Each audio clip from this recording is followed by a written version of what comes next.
Një gjë është mos kesh bukë tash dhe një gjë tjetër është që jo vetëm mos kesh bukë tash, por mos kesh as zëm për të ngrënë bukë. Në këto raste sigurisht që i shoh shumë shpesh në klinik.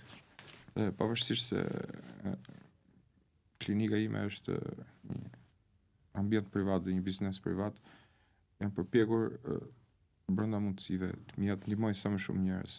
Dhe kontakti me njerëzit e përditshmes, i cili ka ardhur përmes klinikës, ka ushqyer pikërisht këtë empati ndaj njerëzve, për të kuptuar që ka njerëz që kanë halle, ankesat nuk janë kot.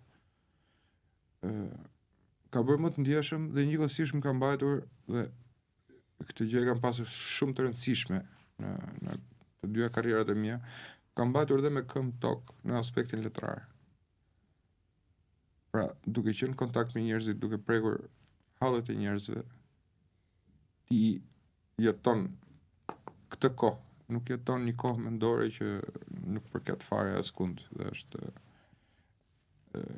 jeton thjesht në botën e çuditërave. Po ti jeton këtë kohë, të mban është speranca që të mban ty këtu. Dhe kjo gjë automatikisht sjell një dëshirë për përmirësim. Ndaj mendoj që puna ime ka pasur shumë rol në këtë dëshirën për të bërë gjëra të mira.